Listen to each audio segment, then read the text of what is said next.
Bismillahirrahmanirrahim. Assalamualaikum warahmatullahi wabarakatuh. Terima kasih rekan-rekan yang sudah sabar menunggu. Saat ini kita hadir kembali di ruangan Kortas Tipikor di lantai 6 Gedung Barreskrim Polri, di mana nanti saya didampingi oleh Bapak Kabak Op Kortas Tipikor Polri, yaitu Bapak Kombes Pol Ahmad Yusuf Afandi, dan bersama Kasubdit 4 Direktorat Penindakan Kortas Tipikor Bapak Kombes Dani Yulianto, yang nantinya akan menyampaikan tentang perkembangan ungkap kasus terkait dengan tindak pidana korupsi pemberian dana pinjaman kebutuhan modal kerja dari PT Perusahaan PPA kepada PT BAS yang sudah terjadi beberapa waktu yang lalu. Rekan-rekan media, memang ini dalam rangka mewujudkan tata kelola pemerintahan yang bersih, transparan dan akuntabel. Kortas Tipikor saat ini terus secara berkesinambungan, transparan dan akuntabel menyelesaikan perkara-perkara yang ditangani, ya. Dan alhamdulillah kita sudah ketemu kesekian kalinya terkait dengan hasil dari pengungkapan kasus yang dilakukan oleh Kortas Tipikor. Baik, untuk mempersingkat waktu, mari kita sama-sama mendengarkan penyampaian dari Bapak Kabak Op, Pak Kombes Ahmad Yusuf Afandi terkait perkembangan kasus yang sudah saya sampaikan di depan tadi. Untuk itu, silakan Pak Kabak Op menyampaikan hasil pengembangan ungkap kasus terkait korupsi yang ditangani. Silakan.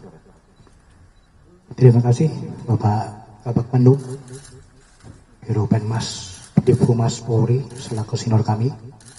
Assalamualaikum warahmatullahi wabarakatuh. Selamat sore, salam sejahtera untuk kita sekalian. Om Swastiastu, Namo Buddhaya, salam kebajikan.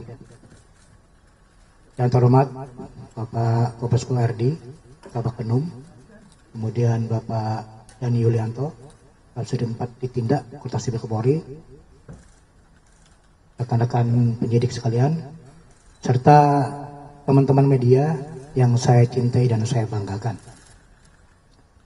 Pada kesempatan ini, Kortas Tipikor Polri akan menyampaikan perkembangan penanganan perkara tindak pidana korupsi terkait pemberian fasilitas pembiayaan invoice financing oleh PT Perusahaan Pengelola Aset Persero, berarti BUMN ya, kepada PT Bintang Abadi Sampurna dalam proyek pengadaan batu bara untuk PT PLN Batubara pada periode tahun 2019 sampai dengan tahun 2020.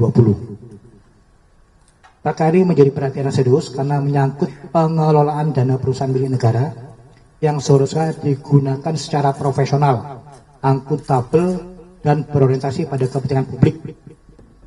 Penyalahgunaan kewenangan dalam proses pembiayaan tersebut telah menimbulkan kerugian keuangan negara yang signifikan sekaligus mencederai tata kelola investasi BUMN.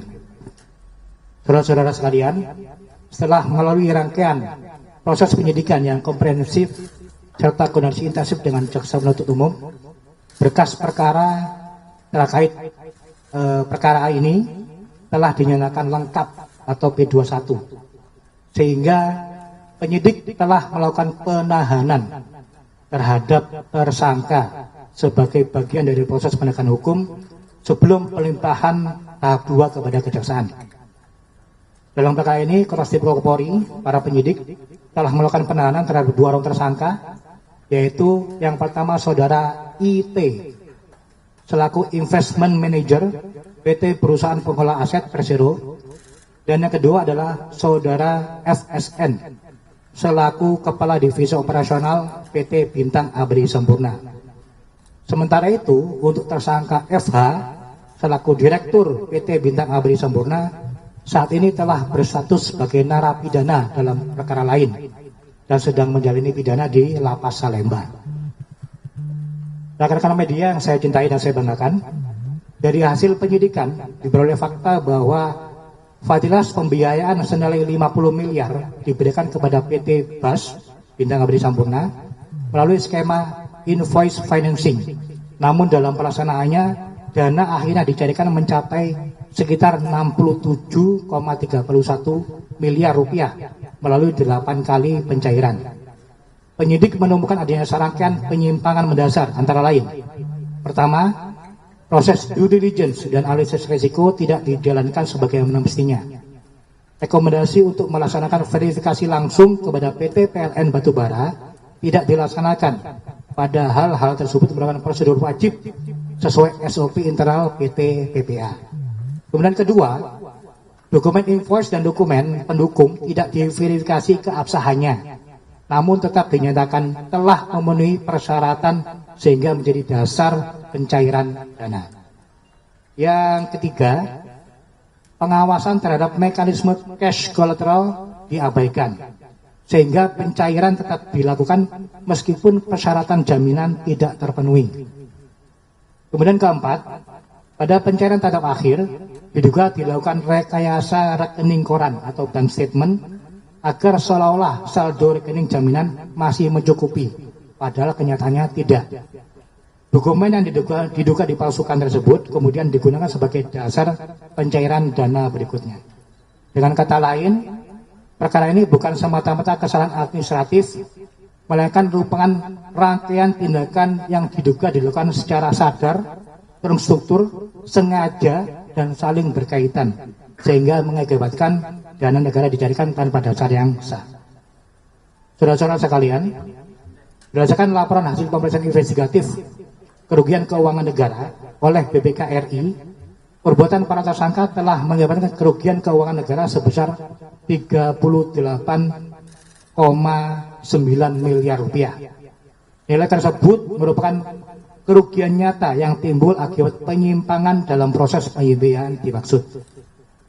Dalam rangka optimalisasi aset recovery, penyidik telah melakukan penyitaan terhadap sejumlah aset berupa tanah dan bangunan milik para tersangka yang tersebar di Medan, Bekasi, Bogor, Samarinda, dan Sidoarjo dengan estimasi nilai sekitar 14,4 miliar rupiah. Penyitaan tersebut merupakan bagian dari upaya pemulihan kerugian keuangan negara sebagaimana diamanatkan dalam pemberantasan tindak pidana korupsi.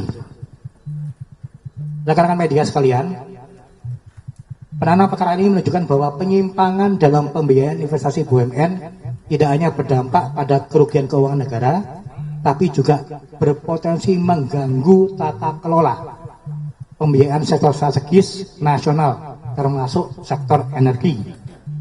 Oleh karena itu, kami, Kotas Tipikor, tetap akan mengedepankan 3 fokus utama, yaitu menuntaskan penegakan hukum secara profesional, objektif, transparan, dan akuntabel, kemudian memulihkan kerugian keuangan negara melalui mekanisme aset recovery, dan yang ketiga, mengembangkan penyidikan apabila ditemukan keterlibatan pihak-pihak lain yang dapat dimintai pertanggungjawaban pidana. Kami menegaskan bahwa setiap orang memiliki tingkatan ataupun kedudukan yang sama di muka hukum, maka siapapun yang terlibat akan dapat disidik. Demikian kami sampaikan. Terima kasih atas perhatian rekan-rekan sekalian. Wassalamualaikum warahmatullahi wabarakatuh. Waalaikumsalam. Terima kasih Pak Kabak-Op Kotas Tipikor Polri yang tadi sudah menjelaskan terkait penahanan tersangka dari proyek pengadaan batubara kepada PT Perusahaan Listrik Negara Batubara di periode 2019-2020. Baik rekan-rekan, saat ini kita sesi tanya jawab. Ya, di sini ada Bapak Kabak-Op, Bapak Kasubdit, dan para penyidik. Nanti silakan rekan-rekan media dapat menanyakan hal-hal yang terkait yang sudah disampaikan tadi. Saya buka untuk 3 pertanyaan dulu. Ya, 1. Ada lagi? Siapa? Enggak? Oh, bukan. Nanya. Ya, silakan satu dulu aja. Sebutkan nama dan dari media mana. Ya, terima kasih. Andi Pak dari Kata Data, tadi kan disebutkan nilai kerugian negaranya 30 sekian triliun, sementara aset yang disita dari tersangka 14 sekian triliun, itu kan ada selisihnya 15 triliun something. Itu untuk sisa untuk nutupin kerugian keuangan negaranya dari mana? Apa angka yang dikenakan? Itu satu. Terus kedua, pasal yang dikenakan sama dua tersangka sejauh ini apa ya Pak? Itu dulu, makasih. Ya, baik. Mungkin silakan bisa langsung dijawab. Terima kasih, Pak Subit, silakan. Terima kasih. Jadi untuk dugaan kerugian yang sudah dihitung oleh BPK itu 38,8 miliar. Kemudian aset yang sudah disita itu terdiri dari 7 aset atau harta kekayaan berupa tanah dan bangunan senilai kurang lebih 14 miliar. Lalu ditanya bagaimana sisanya, itu nanti pada saat di persidangan hakim akan memutus baik dari denda maupun dari aset-aset yang masih dimiliki untuk dapat dilakukan penyitaan dan perampasan guna menutupi kekurangan dari kerugian yang ada. Kalaupun tidak ada, maka akan ditambah dengan hukuman pidana, demikian. Untuk tadi pasal yang ditanyakan, itu pasal 2 dan pasal 3 Undang-Undang Tipikor terkait dengan adanya penyalahgunaan wewenang maupun pelanggaran hukum sehingga menyebabkan adanya kerugian negara. Demikian. Yang udah dipidana ditambah berarti hukumannya Pak? Gimana? Kan tadi ada 3 tersangka, 1 terpidana yang jadi tersangka juga. Betul. Yang terpidana itu ditambah lagi berarti hukumannya? Betul, karena perkaranya tidak terkait dengan perkara tipikor, itu perkara masalah penipuan yang bersangkutan dan itu disidik juga oleh Bareskrim di tahun 2022. Cukup? Ada lagi teman-teman media? Oke. Sebutkan namanya ya dengan medianya. Yang keras.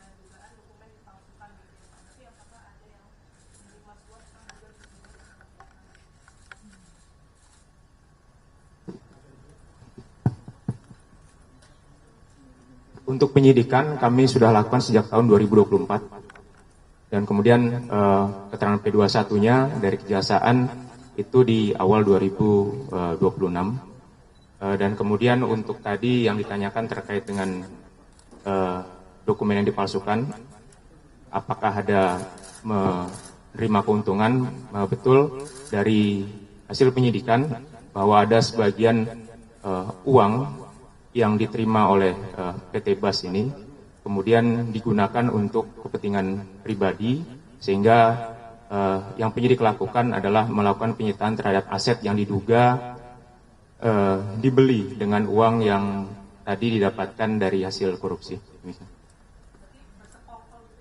Betul, sejak awal ada permufakatan antara pihak PT PPA, saudara IT, tersangka IT dengan direktur PT BAS.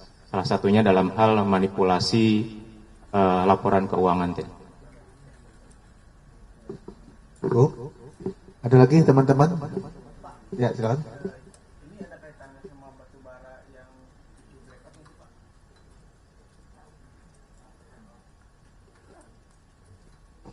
Sudah saya duga pertanyaan itu.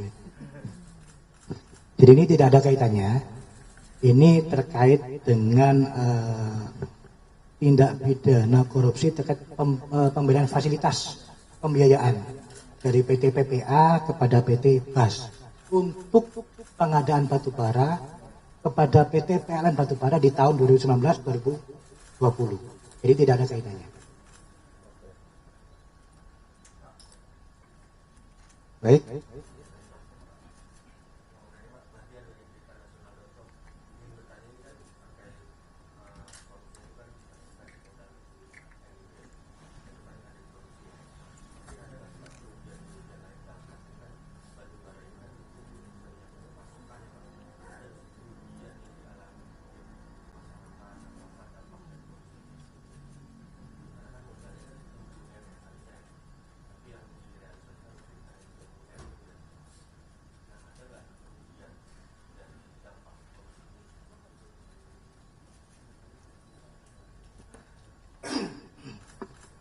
Baik, terima kasih. Jadi tentunya BPK itu menghitung berdasarkan nilai kerugian yang real dan nyata. Jadi di sini BPK menyatakan bahwa kerugian keuangan negaranya adalah sekitar 38,8 miliar. Itu kerugian keuangan negara. Jadi BPK menghitung kerugian keuangan negara secara real dan nyata. Jadi kemudian terkait nanti apabila ada misalnya social loss dan lain sebagainya, tentu ada perhitungan-perhitungan kembali. Terima kasih. Belum ada perhitungan kerugian perekonomian negaranya berarti. Bagaimana? Kan kalau di BPKP ada kerugian keuangan negara sama ada kerugian perekonomian negara. Betul. Yang kedua belum ada berarti. Bukan belum ada. BPK hanya mencatatkan bahwa kerugian keuangan negaranya adalah 38,8 miliar. Ini BPK yang menghitung. Nah, kami penyidik tidak berwenang untuk men-state jumlah kerugian. Kami hanya pada saat awal penyidikan indikasi kerugiannya seperti apa. Itu oke, penyidik. Kami yang menyatakan yang nama state kerugian keuangan negara secara nyata dan pasti real adalah pihak BPK. Demikian, terima kasih. Baik, ada lagi?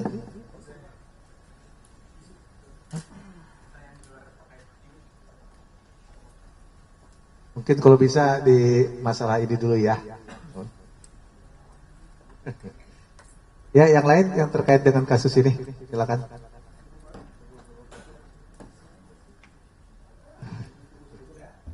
Baik, cukup ya. Baik, rekan-rekan. Dalam pengungkapan perkara ini, Kortas Tipikor, ya, ini bentuk nyata ya dalam penegakan hukum sekaligus memberikan pesan kepada seluruh masyarakat bahwa setiap penyalahgunaan kewenangan yang merugikan keuangan negara ini akan diproses secara hukum, ya, secara tegas tanpa pandang bulu. Termasuk dengan yang kita sampaikan saat ini.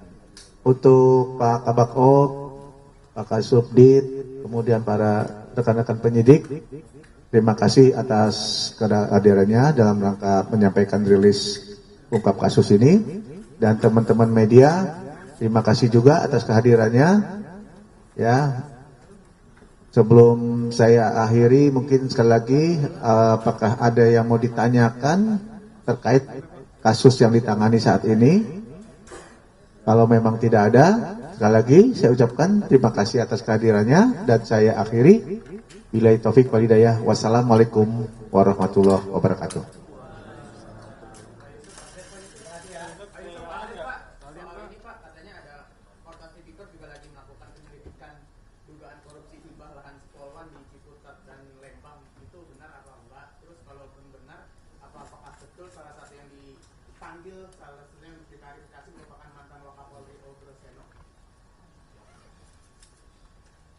Saat ini masih penyelidikan. Jadi namanya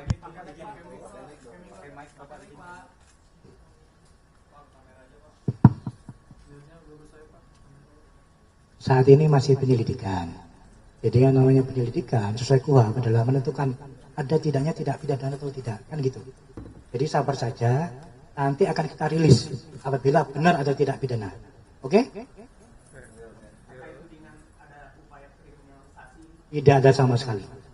Kami jamin bahwa penegakan hukum ataupun pelaksanaan penindakan yang dilakukan oleh Kortas Tipikor selalu berdasarkan hukum, berdasarkan aturan yang ada. Terima kasih.